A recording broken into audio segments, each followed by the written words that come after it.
This was in 1959. Well, Chuck had a little trouble,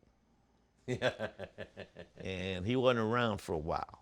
But by 1963, I had already established myself in nightclubs like Koenig's Lounge on Virginia and Eichelberger, and then I was the Terrace Lounge on De Bolivar, the Living Room on Gaslight Square, and during that whole tenure from like 59, 60 into 63, I had kind of made a little name for myself in St. Louis.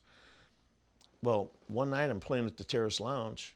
Lo and behold, it's like 63 or 4, somewhere around there. Chuck Berry walks in, sits down at the table all by himself, watches me play for a while, gets up and walks out. Well, this happens 2 or 3 times over a period of about a month and a half. And finally, the last time he comes in, he calls me to his table. And he says, I'd like to invite you to play at my park in Wentzville. I have a country club. On Sunday, I have entertainment out there. Well, I was thrilled to do it. So I started doing that, and that's when Chuck and I started becoming a little closer, you know. I mean, he was always there on the Sundays, you know, when he was not in town, you know, maybe if he didn't have a gig, which most of the time he was there. And when he was, he would sit in with the band occasionally. And so this went on and on and on until finally I went back out to California in 65 and landed a great gig at Hollywood A-Go-Go, you know, and was out there for 7 months, come back to St. Louis and went back to California again, and then I didn't come back to St. Louis till about 68. Well, by then, Gaslight Square was just about over. I played at Whiskey A-Go-Go, and it was a good club and still happening, still a lot of people coming down, but Gaslight Square was over. Right. I mean, yeah, I remember. it had had it. And so I was really disheartened. And then I got a gig with a guy up in Wisconsin who wanted to hire my band to play a little circuit up there. You know, we played like Oshkosh and Manitowoc, and I think it was Green Bay and Appleton, Milwaukee. Monroe, La Crosse, Milwaukee. Played all them little towns in Wisconsin, and which I thought was going to be a drag because I didn't know much about Wisconsin, but it actually was fun. really good. It was Yep. a lot of fun. It sure is. So I come back off of that, and I don't know what I'm going to do. And so all of a sudden, I get this call from a guy who says, I'm looking for a band. He said, and I heard you had a pretty good one, and he had never heard of me or anything. This is how fast they forget you, you know. Yeah, right, yeah. But it was the Rainbow Lounge on St. Charles Rock Road. Really? So, yeah, it was 1969. And so I started playing there. Then as luck would have it, here comes Chuck. Chuck Berry coming in again. Wow. You know, and then he asked me to start going on the road with him, you know.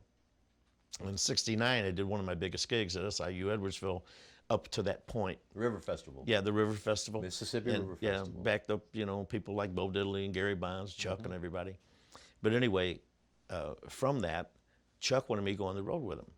So I told him, you know, as anybody would, because I've always made my living as a musician solely as an entertainer, never did anything else. So I said, you know, I got to have this job. So Chuck said, I'll take care of it. So he tells the owner, I'll do 3, 4 shows here a year if you'll let me take Billy when I need him. And when we come off the road, he's got this job here. He got his gig back. Got his gig back. I mean, he took care of me that way. Right. So that's what started the whole ball rolling. And then all of a sudden, I'm going here and I'm going there, everywhere with Chuck. And then in 72, we went out to Vegas. We were there for a couple weeks. And during the time we were there, we were playing at the Hilton. Elvis Presley comes to see the show twice. I mean, I thought, how big of a nod does Chuck Berry have to get? I mean, that's as big as it gets, you know. He comes to see Chuck Berry's show. You know, it was a great thing. Yeah. And then by 73, Chuck invites me to go to Europe with him. He's got the #1 record, which my ding-a-ling, right? It's the only real #1 record Chuck had was My Ding-a-ling. I mean, Johnny Be Good, Sweet Little 16, all them great. Forget it. Forget about it. My Ding-a-ling is the #1 record. I mean, what happened, you know? But anyway, it brought Chuck's career right back up to the top, you know. And so I went to Europe with him, and we toured over there for quite a while. It was a pretty punishing schedule because we played 24 concerts in 28 days in 9 different countries. Yeah. That's the way Chuck works.